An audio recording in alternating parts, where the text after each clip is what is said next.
Online classes.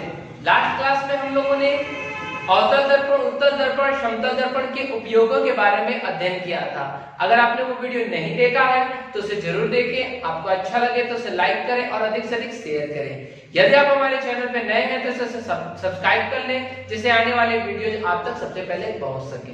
तो आज का जो हमारा टॉपिक है वो है निर्देशांक चिन्ह परिपाटी, कोऑर्डिनेट साइन कन्वेंशन। ये क्या होता है? हम लोगों ने अभी पीछे पढ़ा कि अवतल दर्पण, उत्तल दर्पण जो होते हैं, जब भी इनसे प्रतिबिंब बनता है तो प्रतिबिंब कभी दर्पण के सामने बनता है, कभी दर्पण के पीछे बनता है, ऐसा बनता रहता है। तो अब किसी भी दर्पण में वस्तु और प्रतिबिंब की यदि हमको स्थिति पता करनी है कि वो दर्पण के कहाँ बनता है, बाएं बनता है, दाएं बनता है, ऊपर बनता है, नीचे बनता है, उसकी स्थिति पता करने के लिए एक चिन्ह परिपाटी की आवश्यकता होती है। उसे निर्देशांक चिन्ह परिपाटी कहते हैं। अगर परिभाषा देखा जाए तो सिंपल वही परिभाषा, किसी दर्पण में वस्तु और प्रतिबिंब की स्थिति, किसकी वस्तु और प्रतिबिंब की स्थिति का निर्धारण करने वाली चिन्ह परिपाटी को क्या कहते हैं? निर्देशांक चिन्ह परिपाटी या कार्तीय चिन्ह परिपाटी कहते हैं। क्लियर है? फिर से एक बार देख लीजिए, किसी दर्पण में वस्तु और प्रतिबिंब की स्थिति का निर्धारण करने के लिए एक चिन्ह परिपाटी की आवश्यकता होती है, उसे निर्देशांक चिन्ह परिपाटी कहते हैं। अब इसका नाम चिन्ह परिपाटी क्यों रखा गया? क्योंकि इसमें वस्तु और प्रतिबिंब को उसके चिन्ह द्वारा, चिन्ह मतलब प्लस और माइनस के चिन्ह द्वारा प्रदर्शित किया जाता है। मतलब वस्तु और प्रतिबिंब की स्थिति को किससे सूचित किया जाता है? चिन्हों के द्वारा सूचित किया जाता है, इसलिए इसका नाम निर्देशांक चिन्ह परिपाटी पड़ा। तो परिभाषा आप लोग क्लियर है? अब इसके लिए हम लोग को कुछ बातें याद रखनी होती है, इसके कुछ नियम है, उनको हम लोग को याद रखना चाहिए कि निर्देशांक चिन्ह परिपाटी में हमें क्या क्या नियम पढ़ने होते हैं। तो इसके अनुसार अब बिल्कुल ध्यान से, तो निर्देशांक चिन्ह परिपाटी के लिए हमने एक निर्देशांक ज्यामिति जो 9th क्लास में पढ़ा था, आपको याद होगा, जिसमें एक एक्स अक्ष होता है, ये एक्स अक्ष होता है और ये वाई अक्ष होता है। दोनों को परस्पर आप लंबवत कर देंगे तो एक इस प्रकार की संरचना बनेगी, जो आप लोग को 9th में आलेख में पढ़ाया गया था। 9th में पढ़े होंगे आप लोग, 10th में भी आपको इसके बारे में बहुत अच्छी तरीके से पढ़ना है। चौथा पार्ट में, तीसरे पार्ट में आप लोग को मैथमेटिक्स में पढ़ना है। तो निर्देशांक चिन्ह परिपाटी के लिए हमने एक एक्स अक्ष ले लिया, एक्स अक्ष का निर्देशांक एक्स डैश है और वाई अक्ष का है वाई और वाई डैश। क्लियर है? और ये जो बीच का होता है इसे हम लोग मूल बिंदु कहते हैं। आपने पढ़ा है वहां पे मूल बिंदु, जिसका निर्देशांक 0,0 होता है। ठीक है? तो ये हम लोगों ने एक निर्देशांक ज्यामिति का जो हम लोग का आलेख होता है, हम लोगों ने एक यहाँ प्रदर्शित कर दिया। ठीक है? अब हम पढ़ते हैं इसके नियम को और ध्यान से उस नियम को इसमें देखेंगे क्या क्या है। पहला देखते हैं, दर्पण के मुख्य अक्ष को निर्देशांक x डैश माना जाता है। मतलब कि x और x डैश वाला जो भी निर्देशांक होगा, इसको हम लोग क्या कहेंगे? मुख्य अक्ष कहेंगे। तो ये हमारा क्या हो गया? ये मुख्य अक्ष हो गया। क्या हो गया मुख्य अक्ष? ये वाला पार्ट मुख्य अक्ष हो गया। क्लियर है आप लोगों को? दूसरा नंबर, दर्पण का, ये वाला क्लियर हो गया। दूसरा नंबर देखिए, दर्पण का ध्रुव को मूल बिंदु माना जाता है। मतलब कि जो दर्पण का ध्रुव होता है वह निर्देशांक का मूल बिंदु होता है। मतलब ये वाला क्या होगा? ये P होगा। मतलब ये क्या होगा? ध्रुव। ठीक है? तो दर्पण का जो ध्रुव होता है वो उससे मूल बिंदु को ध्रुव माना जाता है। क्लियर है? ठीक है? जैसे दर्पण का ध्रुव आप लोगों ने पढ़ा था, यहाँ पर ऐसे ये P होता है, तो P को हम लोगों ने यहाँ पर मूल बिंदु को दर्शा दिया। ठीक है? 2 नंबर खत्म। यहाँ पर हिंदी में प्रैक्टिकली दर्पण का ध्रुव मूल बिंदु को माना जाता है। ठीक है? क्लियर है? दर्पण का ध्रुव मूल बिंदु को माना जाता है। मतलब दर्पण का ध्रुव जो है वो निर्देशांक का मूल बिंदु होता है। मूल बिंदु ये बीच का बिंदु हो गया। अब तीसरा देखिए, वस्तु का प्रकाश हमेशा बाईं ओर से आपतित होता है। याद कीजिए, पिछले वाले टॉपिक में भी मैंने आपको बताया था कि वस्तु हमेशा कहां से आती है? वस्तु हमेशा दर्पण के बाएं तरफ से आपतित होती है। मतलब अगर ये दर्पण है तो दर्पण के बाएं तरफ से वस्तु आपतित होगी। तो ये हो गया आपतित प्रकाश दिशा, माना आपकी प्रकाश की दिशा किधर होगी, मैं यहाँ खींच देता हूँ डंडा जिससे पता चलेगा कि ये चित्र का अलग भाग था। ठीक है, तो आपसी प्रकाश की दिशा किधर होगी, बाएं से दाएं की ओर जाएगी। क्लियर है, तो 2 नंबर भी आपका क्लियर है, 3 नंबर भी आपका क्लियर हो गया। अब चौथा देखिए, बिल्कुल ध्यान से, चौथा बहुत ज्यादा इंपॉर्टेंट है। ध्रुव से दाईं ओर की दूरियां धनात्मक और धनात्मक का प्लस बी चिन्ह कर देते हैं, अनंत तक जाता है इसलिए प्लस बी कर देते हैं, और बाईं ओर की दूरियां ऋणात्मक मतलब माइनस बी होती है। मतलब कि दाईं ओर ये ध्रुव है, ध्रुव का दायां कौन सा होगा, दायां इस साइड होगा, बायां इस साइड होगा। तो ध्रुव की जो दाईं ओर की दूरियां हैं, दाईं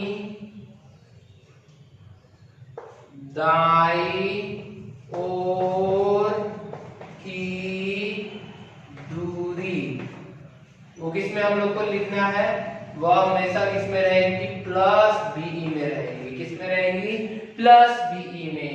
और क्या कर रहा है, बाईं ओर की दूरी मतलब इस साइड की दूरी, बाईं ओर की दूरी किसमें रहेगी, वो हमेशा ऋणात्मक रहती है। तो दाईं ओर की दूरी धनात्मक और बाईं ओर की दूरी क्या हो गई, ऋणात्मक होती है। क्लियर है, मतलब याद कीजिए, आपने तो 9th क्लास में पढ़ा होगा, तो इधर आप प्लस वाला लिखते हैं और इधर क्या लिखते हैं, माइनस वाला लिखते हैं। तो वही बात हो गया, इधर आपका प्लस में हो गया, इधर वाला आपका माइनस में हो गया। ये 9th वाले आप आलेख में भी देख सकते हैं। तो आपने यहाँ चौथा नंबर क्लियर किया कि ध्रुव के बाईं ओर की दूरियां ऋणात्मक और दाईं ओर की दूरियां धनात्मक होती है। अब बिल्कुल 5वां नंबर ध्यान दीजिएगा, मुख्य अक्ष से ऊपर की दूरियां, मतलब मुख्य अक्ष ये पार्ट में, ये वाला पार्ट मुख्य अक्ष बोले थे आपको, मुख्य अक्ष। तो मुख्य अक्ष के ऊपर की दूरियां धनात्मक और नीचे की दूरियां ऋणात्मक होती है। मतलब यहां से ऊपर की दूरी, तो मैं यहां ऊपर खींच देता हूं, यहां से ऊपर की दूरी मतलब ऊपर की दूरी किसमें होती है, धनात्मक होती है। और नीचे की दूरी, यहां लिखते हैं नीचे, और क्या है, नीचे की दूरी किसमें होती है, ऋणात्मक होती है। यही लिखा है, ऊपर की दूरियां धनात्मक होती है और नीचे की दूरियां ऋणात्मक होती है। 5वां भी हमारा क्या हो गया, क्लियर हो गया। तो यहाँ हम लोगों ने एक आलेख निर्देशांक परिपाटी बना दिया। यही जो है इसमें चिन्ह को दर्शाया जा रहा है, इसीलिए इसका नाम निर्देशांक चिन्ह परिपाटी रखा गया है। तो इसका नाम निर्देशांक चिन्ह परिपाटी क्यों रखा गया, समझ में आ गया, क्योंकि यहाँ चिन्हों की परिपाटी है। ठीक है, तो एक बार फिर से रिपीट कर लेते हैं जल्दी जल्दी। सबसे पहला था क्या, निर्देशांक चिन्ह परिपाटी में जो मध्य बिंदु, मूल बिंदु होता है उसे ध्रुव माना जाता है। x जो होता है वो मुख्य अक्ष होता है।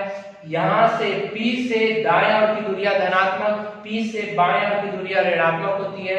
P से ऊपर मतलब मुख्य अक्ष से ऊपर की दूरियां प्लस में, इधर भी प्लस में रहेगा, ऊपर का, ऊपर कहीं पे भी हो, यहाँ ऊपर हो चाहे यहाँ ऊपर, सब प्लस में। और नीचे की दूरियां किसमें होती है, माइनस में होती है। क्लियर है, यहाँ पर हम लोगों ने क्या देखा, निर्देशांक चिन्ह परिपाटी को अच्छी तरह समझ लिया कि इसमें कौन कौन सी प्लस होता है, कौन कौन सा माइनस होता है। याद रखिएगा, ये नियम बहुत अच्छा इंपॉर्टेंट है, क्योंकि इसके बाद वाले टॉपिक में हम लोग को इसी के बारे में पढ़ना। अभी हम लोगों ने निर्देशांक चिन्ह परिपाटी के बारे में पढ़ा, जहां पे हम लोगों ने दूरियों को धनात्मक और ऋणात्मक दो रूपों में प्रदर्शित किया है। अब इन दोनों रूपों के आधार पे हम अवतल और उत्तल दर्पण में देखते हैं कि क्या दोनों में डिफरेंट है। ठीक है, तो एक तरफ मैं अवतल दर्पण लिख दे रहा हूं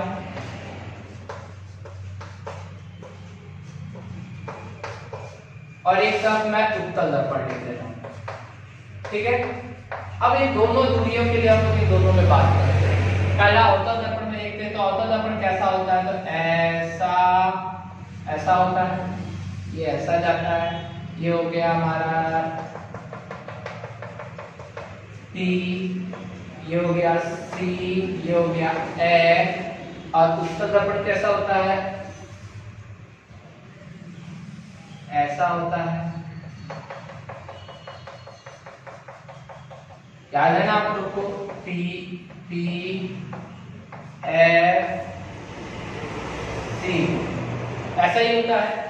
तो अगर हम यहाँ बात करें तो अवतल दर्पण में P, वो जो F और C होता है वो हमेशा दर्पण के किधर होता है?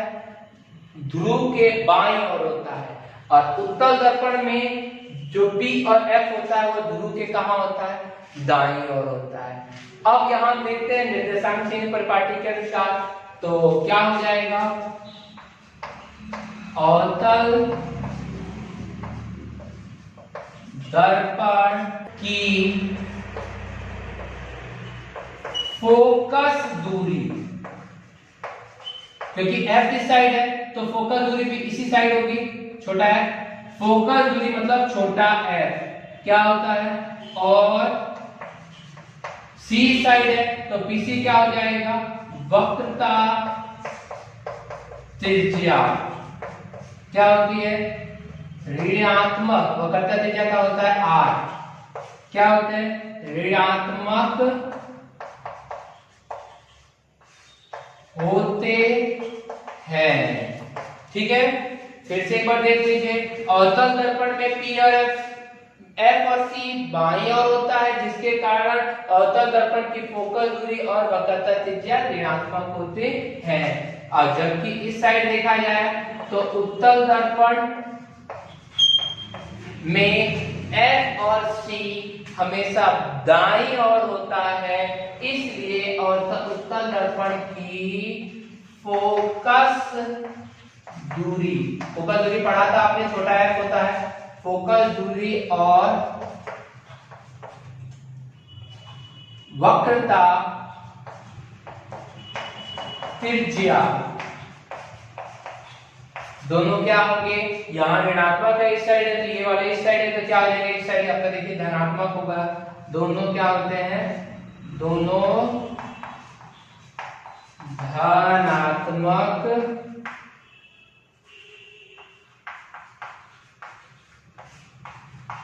होते हैं।